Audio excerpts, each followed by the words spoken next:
கிறிஸ்துக்குள் பிரியமானவர்களே, கர்த்தரும் இரட்சகருமாய் இயேசு கிறிஸ்துவின் ஈடியேற்ற நாமத்தினாலே உங்கள் யாவருக்கும் என் அன்பின் வாழ்த்துக்களை தெரிவித்துக் கொள்கிறேன். தேவன் அருளிய அப்பம் பிரேயர் மினிஸ்ட்ரி சேனல் மூலியமாக உங்களோடு சந்திப்பதில் மிகுந்த மகிழ்ச்சி அடைகிறேன். தினம்தோறும் இரவு நேரத்தில் 8 மணிக்கு பரிசுத்த வேதாந்தத்தின் ஒரு பகுதி நாம் தியானித்து நம்முடைய குடும்ப பாதுகாப்பிற்காக நாம் ஜெபித்து வருகிறோம். தினம்தோறும் இணைந்திருங்கள். இந்த வருஷத்துக்காக தேவன் நமக்கு தந்த வாக்குத்தத்தம், சோதனை காலத்திற்கு தப்பும்படி நானும் உன்னை காப்பேன். ஹல்லேலூயா. வெளிப்படுத்தின விசேஷம் 3ஆம் அதிகாரம் 10ஆம் வசனம். சோதனை காலத்திற்கு தப்பும்படி நானும் உன்னை காப்பேன். யாரெல்லாம் இணைந்திருக்கிறீங்களோ வெளிப்படுத்தின விசேஷம் 3ஆம் அதிகாரம் 10ஆம் வசனத்தை சொல்லி ஜெபிங்க. இந்த வருஷத்துல கர்த்தர் நமக்கு ஒரு பாதுகாப்பு தருவார். எரேமியா 23ஆம் அதிகாரம் 30 முதல் 32 ஆகிய வசனங்கள். கடைசி காலத்திலே அநேக கள்ள தீர்க்கதரிசிகள் தேசத்துக்குள்ள இருக்கிறாங்க. நிறைய குடும்பத்துல விசுவாசியா இருப்பீங்க, வேற வேற தேசத்துல வேற வேற சூழ்நிலை இணைந்திருப்பீங்க. யாரை நம்பணும் யாரை நம்ப கூடாது தெரியாது. ஏன்னா கையில பைபிள் எடுத்து வாசிக்காம இருப்பீங்க. புதுசா இணைந்திருப்பீங்க. கர்த்தருடைய ஊழியக்காரங்க யாரு, கள்ள ஊழியர்கள் யாரு, நம்ம எப்படி கண்டுபிடிக்க முடியும்? வேதத்தின்படி நாம் தியானிக்கும் போது உங்க வாழ்க்கையில ஒரு தெளிவு கிடைக்கும். ரகசியங்களை அறிந்து கொள்ள முடியும். தேவனுடைய வார்த்தையை நாம் தெரிந்து கொள்ளும் போது நம்ம குடும்பத்துக்கு அது ஆசீர்வாதம், அது பாதுகாப்பு. ஒவ்வொரு நாளும் ஒவ்வொரு காரியங்களை தியானிக்கிறோம். இந்த நாளிலும் இந்த வேத பகுதி கள்ள தீர்க்கதரிசிகளை நாம் கண்டுபிடிக்க முடியும். ஆகையால் இதோ ஒவ்வொருவராய் தன் தன் அயலாரிடத்தில் என் வார்த்தையை திருட்டுத்தனமாய் எடுக்கிற தீர்க்கதரிசிகளுக்கு நான் விரோதி என்று கர்த்தர் சொல்கிறார். அந்த வேடை நான் மறுபடியும் சொல்றேன், அப்பதான் உங்களுக்கு அது புரியும். ஒவ்வொருவராய் தன் தன் அயலாரிடத்தில் என் வார்த்தையை திருட்டுத்தனமாய் எடுக்கிற தீர்க்கதரிசிகளுக்கு நான் விரோதி. திருட்டுத்தனமாய் எடுக்கிற தீர்க்கதரிசிகளுக்கு, என் வார்த்தைகளை திருட்டுத்தனமாய் எடுக்கிற தீர்க்கதரிசிகளுக்கு நான் விரோதி. தீர்க்கதரிசியை பத்தி நாம் நிறைய காரியங்களை தியானித்திருக்கிறோம். ஆனா இந்த வசனம் சற்று வித்தியாசமா இருக்கு.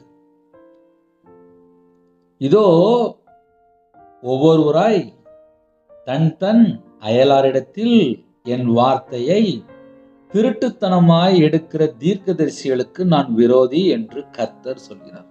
ஒரு மனுஷன் சொன்ன வார்த்தை கிடையாது. ஜனங்களை எப்படி ஏமாத்துறாங்க அப்படின்னா,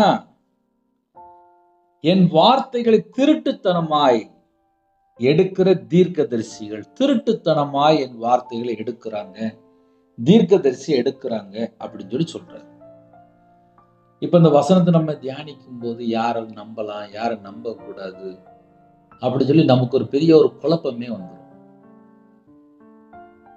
ஏன்னா என் வாழ்க்கையில நான் 2014 கர்த்தரால் அபிஷேகம் பண்ணப்பட்டவங்கள பார்த்தேன். என் வாழ்க்கையில எனக்கு விடுதலை கிடைச்சது. மாந்திரியத்திலிருந்து நான் வெளியில வந்தேன். அதுக்கப்புறம் நான் கையில பைபிள் எடுத்து வாசிக்க ஆரம்பிச்சேன். என் வாழ்க்கையில நான் கர்த்தரை விட்டு எப்படிலாம் தள்ளி போய் வாழ்ந்தனோ, தேவனோட சமூகத்திலே காத்திருந்து மனம் திரும்ப ஆரம்பித்தேன். பாவ மன்னிப்பை பெற்றுக்கொண்டேன். ரட்சிக்கப்பட்ட அனுபவத்தில் வந்தேன். ரட்சிப்பை பெற்றுக்கொண்ட பின்பாக அபிஷேகம் சொல்லி கேட்டேன். அபிஷேகம் பண்ணாரு. அந்நிய பாஷை வரங்களாம் நிரப்பினாரு. போதிக்கிற கிருபை தந்தாரு. கர்த்தருக்காக முழு நேரம் ஒழித்து வந்தாரு. வேறு பிரிக்கப்பட்ட ஜனமாக கர்த்தருக்காக 24 மணி நேரம் வாழ்ந்து கொண்டிருக்கேன்.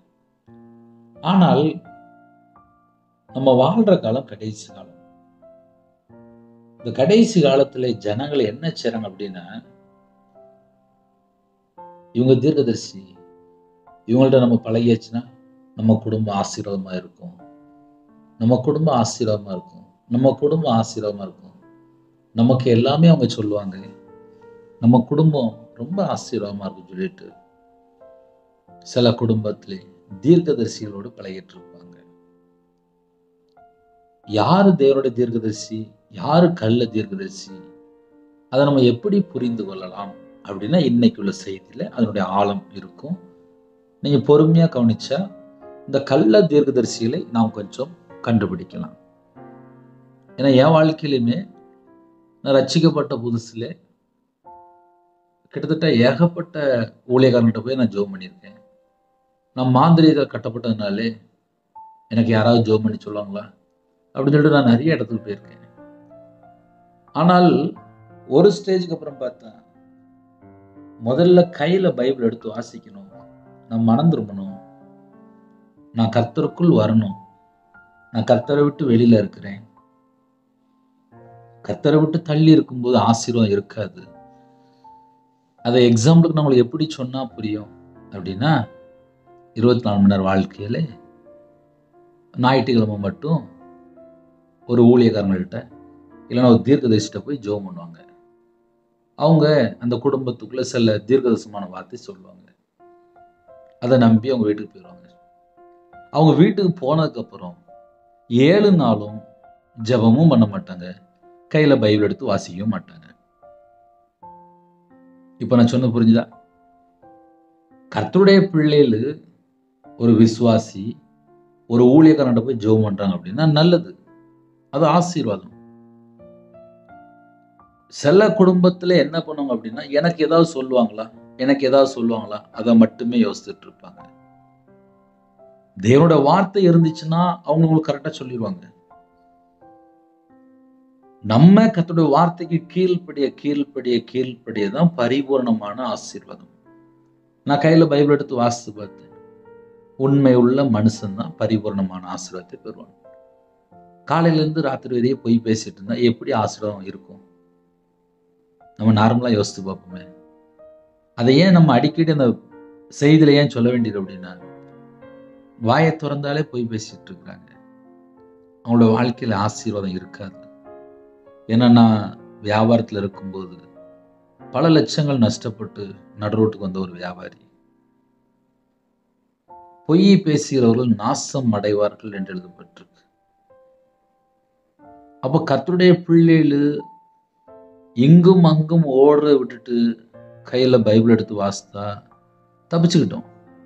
இருக்கிற இடத்துல முழங்கால் போட்டு ஜெபம் பண்ணி தேவனோட சமூகத்துல காத்திருந்து ஆசீர்வாதங்களை பெற்றுக்கொண்டா நம்ம குடும்பம் எல்லா காரியத்திலையுமே ஆசீர்வாதம் இருக்கும். அதை ஏன் கொஞ்சம் ஆழமா சொல்ல வேண்டியது அப்படின்னா, ஞாயிற்றுக்கிழமை 1 மணி நேரம் இல்ல அரை மணி நேரம் இல்ல 2 மணி நேரம் சர்ச்சைக்கு போறாங்க. மிச்சம் ஒரு வாரம் மற்ற டைம் ஃபுல்லா செல்போன்லயோ படம் பார்க்கறதுலையோ நாடகம் பார்க்கறதுலையோ இருந்தால் அந்த குடும்பத்தை கர்த்தர் எப்படி ஆசீர்வதிப்பார்? தீர்க்கதரிசிகள் வரும்போது அந்த குடும்பத்துக்குள்ள உள்ள காரியத்தை வெளிப்படுத்துவாங்க. அது ஆறுதலா இருக்கும். ஆவிக்குரிய வாழ்க்கையில பக்தி விருத்தி வளர இருக்கும். நிறைய காரியங்கள் உண்டு. ஆனா அந்த கள்ள தீர்க்கதரிசிகளுக்கு தேவன் எப்படி எச்சரிப்பு கொடுக்கிறார்? இன்னைக்கு அதுதான் செய்தி. ஏன்னா சத்தியத்தை அறிவீர்கள், சத்தியம் உங்களை விடுதலையாக்கும். இதோ ஒவ்வொருவராய் தன் தன் அயலாரிடத்தில் என் வார்த்தையை திருட்டுத்தனமாய் எடுக்கிற தீர்க்கதரிசிகளுக்கு நான் விரோதி.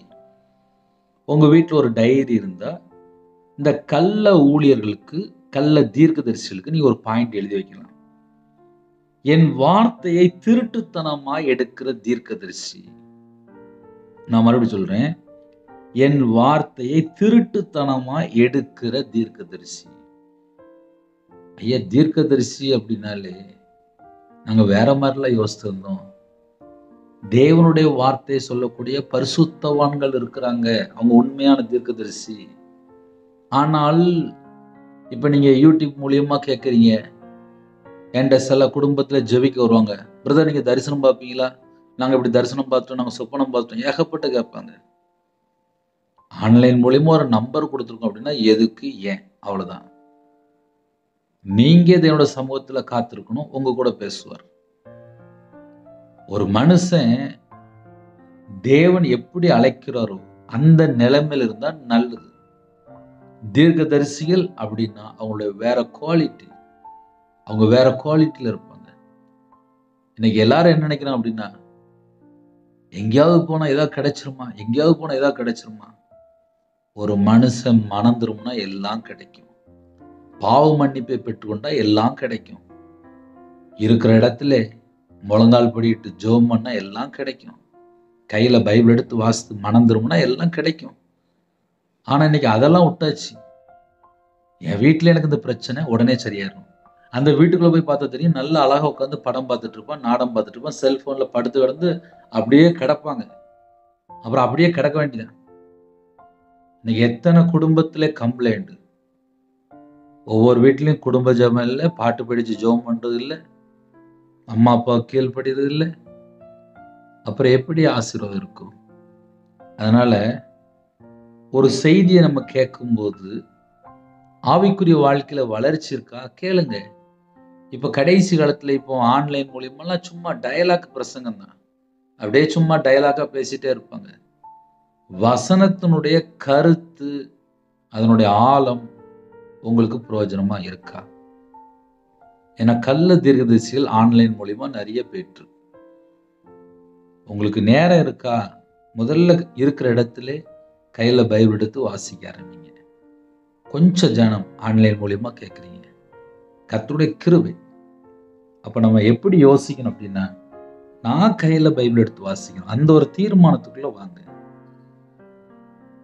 ஒவ்வொருவராய் தன் தன் அயலாரிடத்தில் என் வார்த்தையை திருட்டுத்தனமாய் எடுக்கிற தீர்க்கதரிசி என்று எழுதப்பட்டிருக்கு. அந்த வார்த்தையை நீங்க கொஞ்சம் நல்ல மைண்ட்ல செட் பண்ணி வச்சுக்கோங்க. என் வார்த்தையை திருட்டுத்தனமாய் எடுக்கிற தீர்க்கதரிசி. அப்போ தீர்க்கதரிசியிலே இந்த கள்ள தீர்க்கதரிசி எப்படி இருப்பாங்க அப்படின்னா, கர்த்தருடைய வார்த்தையை திருட்டுத்தனமா எடுப்பாங்களாம். இவங்க தான் கள்ள தீர்க்கதரிசி. கள்ள தீர்க்கதரிசியை நாங்க எப்படி பிரதர் கண்டுபிடிக்கலாம் அப்படின்னா, கர்த்தருடைய வார்த்தையை திருட்டுத்தனமா எடுக்கிற தீர்க்கதரிசி என்று எழுதப்பட்டிருக்கு. நான் விரோதி என்று கர்த்தர் சொல்கிறார். தீர்க்கதரிசிக்கு கர்த்தர் விரோதி. எப்படி அப்படின்னா, அவங்க கள்ள தீர்க்கம் சொல்றாங்க, கர்த்தருடைய வார்த்தையை திருட்டுத்தனமா எடுக்கிறாங்க. அதனால திருட்டுத்தனமான தீர்க்கதரிசி நான் விரோதி என்று கர்த்தர் சொல்கிறார்.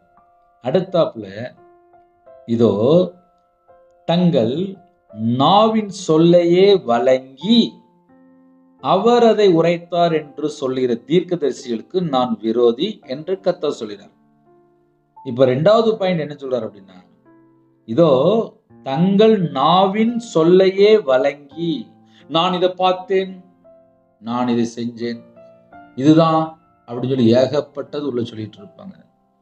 வசனத்தின்படி சில குடும்பத்திலே உண்மையிலே தரிசனம் பார்த்துட்டு இருப்பீங்க, சொப்பனம் பார்த்துட்டு இருப்பீங்க, தேவனோடு தொடர்புல இருப்பீங்க. ரகசியமான சில ஜெப குறிப்பு அழகா ஆவிக்குரிய வாழ்க்கையிலே நைட் நேரத்தில் உட்காந்து தரிசனத்து மூலியமா தேவன் தருவார், உட்காந்து ஜெபம் பண்ணிட்டு இருப்பீங்க. நீங்க எல்லாம் கர்த்தருடைய பிள்ளைகள். தேசத்துல தேவனுடைய தீர்க்கதரிசிகள் இருக்கிறாங்க. வரக்கூடிய எல்லா காரியத்தையும் தீர்க்கதரிசிகள் வெளிப்படுத்தி கொண்டிருக்கிறார்.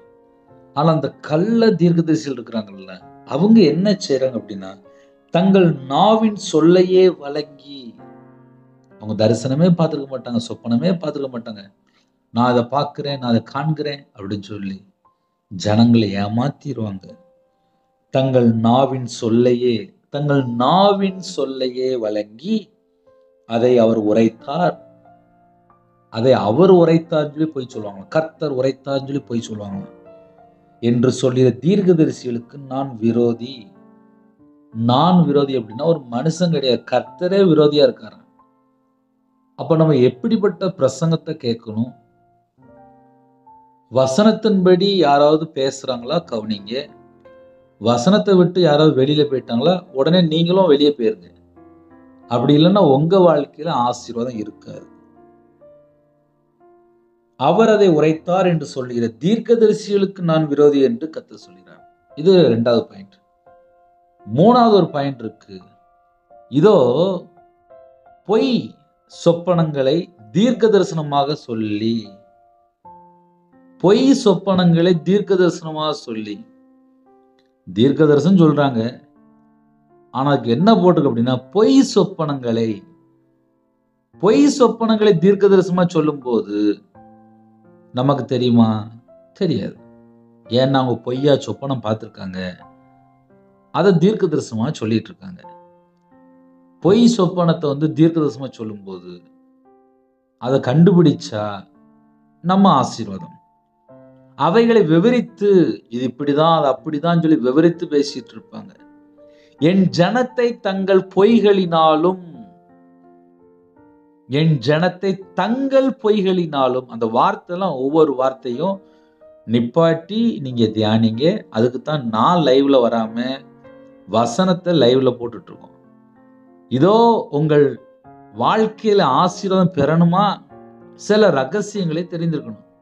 இதோ பொய் சொப்பனங்களை தீர்க்க தரிசனமாக சொல்லி அந்த பொய் சொப்பனத்தை, பொய் தரிசனத்தை அதை விவரித்து என் ஜனத்தை தங்கள் பொய்களினாலும் தங்கள் வீம்புகளினாலும் மோசம் போக்கிறவர்களுக்கு நான் விரோதி. அப்ப இன்னைக்குள்ள செய்தியில ஒரு 3 பாயிண்ட் வருது. நான் விரோதி, நான் விரோதி, நான் விரோதி அப்படிங்கிறது. நான் விரோதி அந்த வார்த்தை ரொம்ப ஒரு மோசமான வார்த்தை.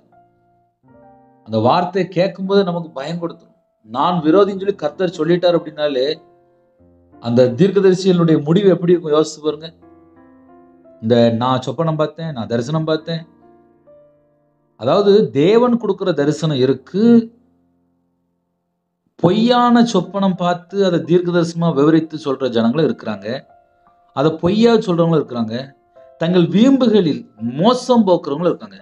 மோசம் போக்கணும் நம்மளதான் மோசம் போக்கிறோங்க. மோசம் போக்கிறவர்களுக்கு நான் விரோதி என்று கர்த்தர் சொல்கிறார். அந்த நான் விரோதிங்க வார்த்தை அவ்வளவு ஒரு பயங்கரமான வார்த்தை. நான் அவர்களை அனுப்புனதும் இல்லை. அடுத்தால சொல்றாரு, நான் அவங்களை அனுப்பலப்பா, நான் அவங்களை அனுப்பல, நான் அவங்களை அனுப்பல, நான் அவங்களை அனுப்பல. யாரெல்லாம் அந்த செய்தி கேட்குறீங்களோ, எவ்வளவு ஆழமா கேட்குறீங்களோ எனக்கு தெரியாது. நான் அவங்களை அனுப்பல, அவர்களுக்கு கற்பித்ததும் இல்லை, நான் அவங்களுக்கு சொல்லிக் கொடுத்ததும் இல்லை, அவர்கள் இந்த ஜனத்துக்கு பிரயோஜனமாய் இருப்பதும் இல்லை என்று கர்த்தர் சொல்கிறார். வசனத்தெல்லாம் வீட்டில் அழகா எடுத்து எழுதி பாருங்க. பொய் சொப்பனங்களை தீர்க்க தரிசனமா சொல்றாங்களாம், விவரித்து சொல்றாங்களாம், பொய்யா சொல்றாங்களாம், தங்கள் வீம்புன்னு சொல்றாரு, தங்கள் வீம்புகளினாலும். அடுத்தாப்புல 5 மோசம் போக்குறாங்களாம் ஜனங்களை. இவங்களுக்கு நான் விரோதி அப்படிங்கிறாரு. அப்புறம் மறுபடியும் சொல்றாரு, நான் அவங்களை அனுப்பல, நான் அவங்களை கற்பிக்கல, அவர்கள் இந்த ஜனத்துக்கு ஒரு பிரயோஜனமா இருப்பதும் இல்லை. இப்போ சில குடும்பத்திலே நீங்க புதுசா இணைந்திருப்பீங்க பிரதர். நிறைய குடும்பத்தில் எங்களுக்கு தீர்க்க சொல்லியிருக்காங்களே, நடந்துட்டா யோசித்து பாருங்க. ஒரு குடும்பத்திலே ஒரு ஐயாட்ட பேசிட்டு இருந்தேன், குடும்பம் பிரிஞ்சு போயிருந்துச்சு. அந்த ஐயா சொன்னாங்க, நான் யாரெல்லாம் தீர்க்க சொல்றாங்களோ எல்லார்ட்டையும் போய் ஜெபிக்க போயிடுவேன், என் மனைவியோட நான் சேர்ந்து வாழணும். அப்புறம் என்னையாச்சு அப்படின்னு, அதுல ஒரு ஊழியக்காரரு உன் மனைவியோட சேருவேன்னு சொல்லி சொல்றாங்க, இன்னொருத்தங்க உங்க மனைவி கிடைக்க மாட்டான்னு சொல்றாங்க. நிறைய ஊழியக்காரனுக்கு நான் நிறைய காணிக்கை கொடுத்து போய் பார்த்துருக்கேன், என் வாழ்க்கையில் இன்னும் நடக்கல அப்படின்னாங்க. 10 வருஷம் ஆச்சு அப்படின்னாங்க.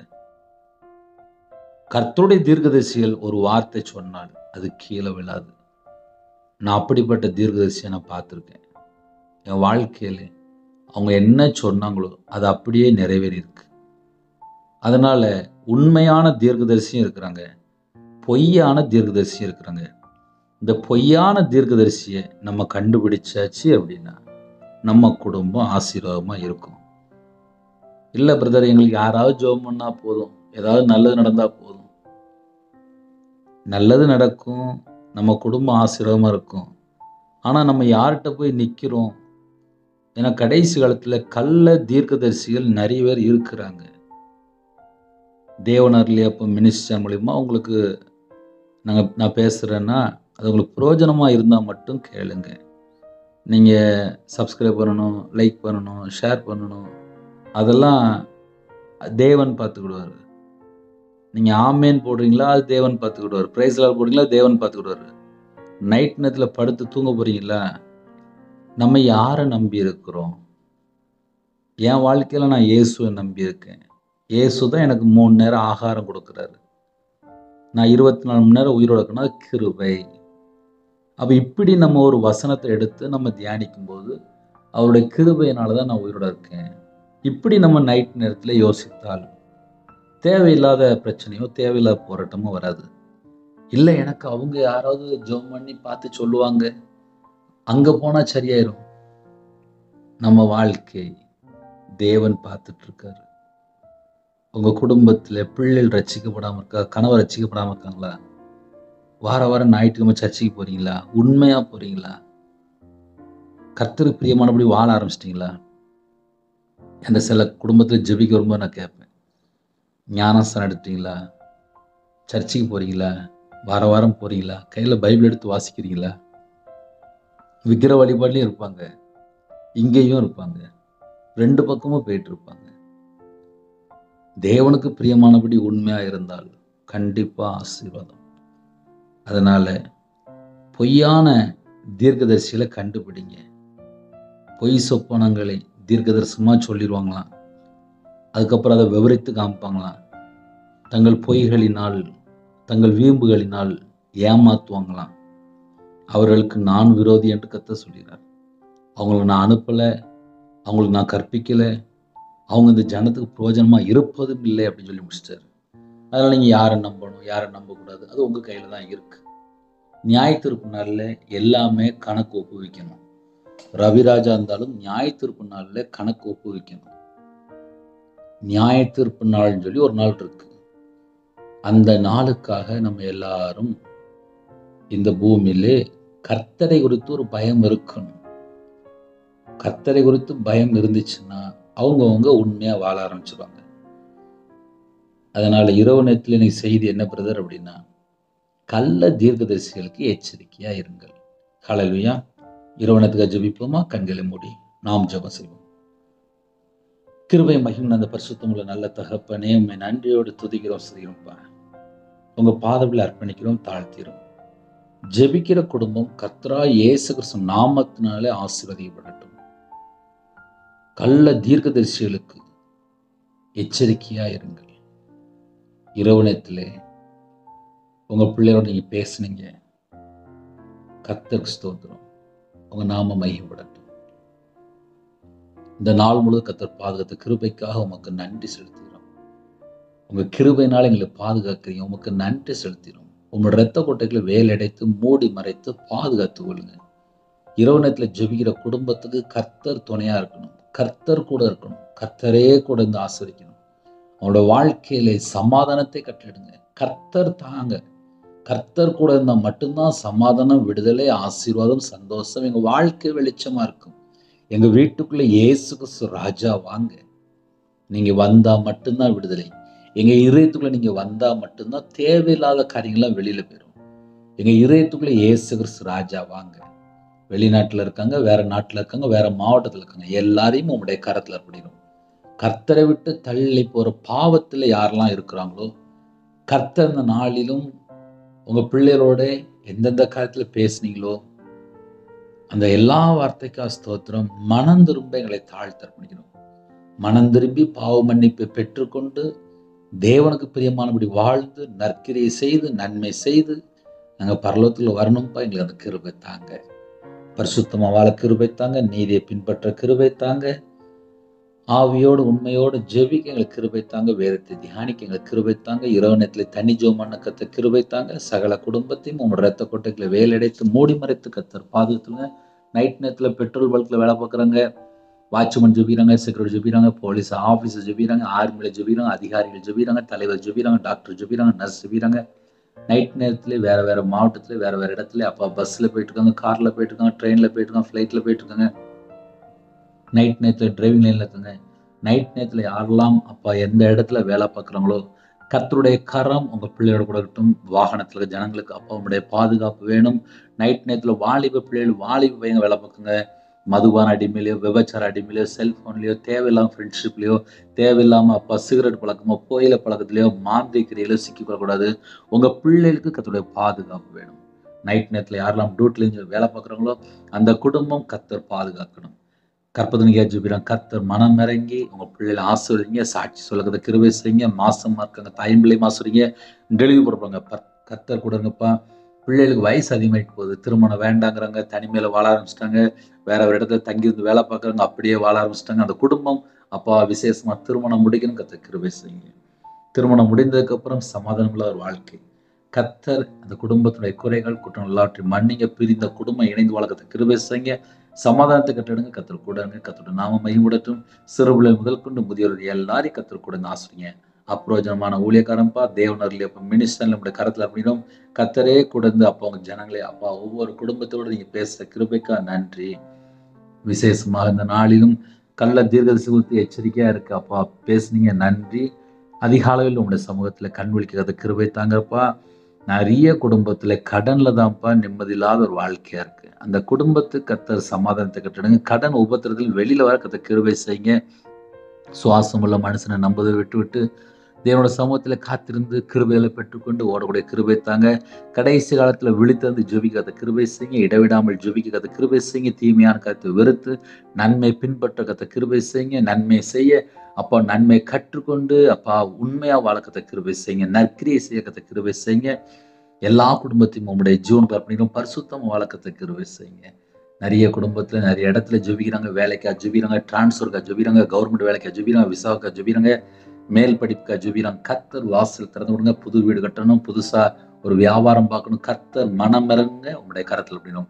சரீரத்துல பலவீனத்துல படுத்த படுக்கையில எத்தனையோ குடும்பத்துல மரண தருவாயில எத்தனையோ குடும்பத்தை ஜெபிக்கிறாங்க. காய்ச்சல், சளி, இருமல், வைரஸ்ல பாதிக்கப்பட்டிருக்காங்க, எய்ட்ஸ் வியாதியில பாதிக்கப்பட்டிருக்காங்க, கிட்னி பிரச்சனை பாதிக்கப்பட்டிருக்காங்க, ஸ்ட்ரோக்ல பாதிக்கப்பட்டிருக்காங்க. சின்ன பிள்ளைக்கு அப்பா 1 மாசம் குழந்தை கூட அப்போ உடம்பு சரியில்லை. சில குடும்பத்துல இன்பெட்ல இருக்காங்க, சில குடும்பத்துல 1 வயசு பையனுக்கு உடம்பு சரியில்லைனாங்க, தலையில அப்பா பிரச்சனை. சில குடும்பத்துல பிளட் கேன்சர்ல பாதிக்கப்பட்டிருக்காங்க, சின்ன பிள்ளைகள் கூட பிளட் கேன்சர் பாதிக்கப்பட்டிருக்காங்க. காய்ச்சல், சளி, இருமல், சில குடும்பத்துல சுகர் அதிகமா இருக்கு, ப்ரெஷர் அதிகமா இருக்கு, மன அழுத்தம், டிப்ரெஷன்ல சில குடும்பத்துல பாதிக்கப்பட்டிருக்காங்க. நிறைய மாத்திரை எடுக்கிறாங்க, ஹார்ட் ப்ராப்ளம். சில குடும்பத்துல மாசம் மாசம் ஹாஸ்பிட்டலுக்கு பல ஆயிரங்கள் போயிட்டு இருக்கு, பல லட்சங்கள் போயிட்டு இருக்கு. வேற ஒரு இடத்துல படுத்த படுக்கையில பல வருஷமாக ஸ்ட்ரோக்ல பாதிக்கப்பட்டிருக்காங்க.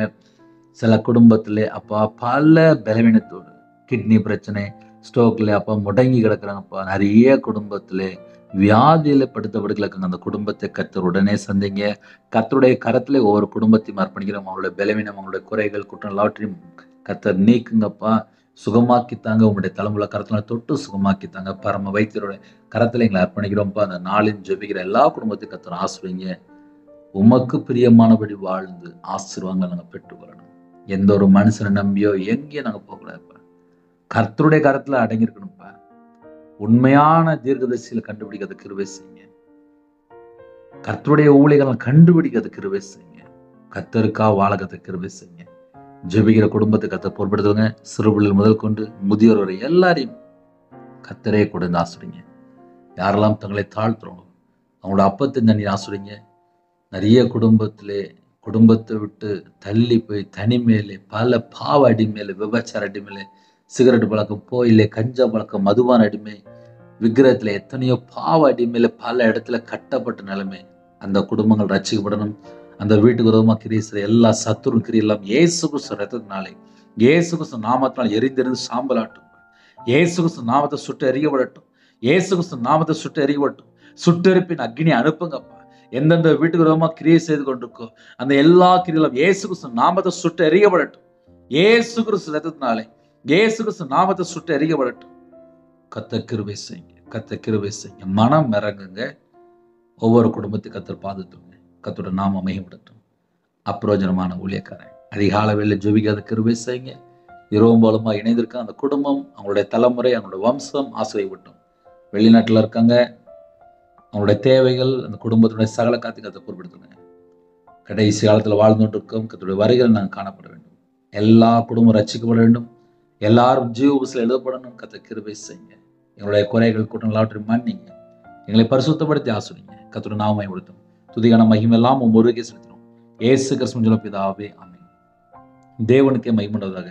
கர்த்தர் தாமே உங்களை உங்கள் குடும்பத்தில் சகல காரியத்திலும் சம்பூர்ணமா திருப்தியா கர்த்தர் கூட நிரப்பி சகல காரியத்திலும் ஆசீர்வதிப்பாராக. ஆமென். கர்த்தராகிய இயேசுவின் கிருபையும் பிதாவாகிய தேவனுடைய அன்பும் பரிசுத்தனுடைய ஐக்கியம் இப்பொழுதும் எப்பொழுது சதா காலங்களில் நம் அனைவரோடு கொடுப்பதாக. ஆமென். கிறிஸ்துவுக்குள் பிரியமானவர்களே, என் பேர் ரவிராஜ். தேவனார்கள் எப்பவும் பிரேயர் மினிஸ்ட்ரி. எங்களுடைய ஊழியர்களுக்காக ஜெபித்துக் கொள்ளுங்கள். 9363064182 நம்பர்கள் உண்டால் நாங்கள் உங்களுக்காக குடும்பத்துக்காக ஜெபிப்போம். தொடர்ந்து இணைந்திருங்கள். தினமும் ஒரு நிமிடமா எனக்கு ஜெபித்துக் கொள்ளுங்கள். God bless you.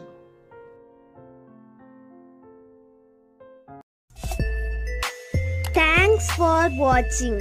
Please subscribe our channel. Click the like and share. Click the bell. God bless you.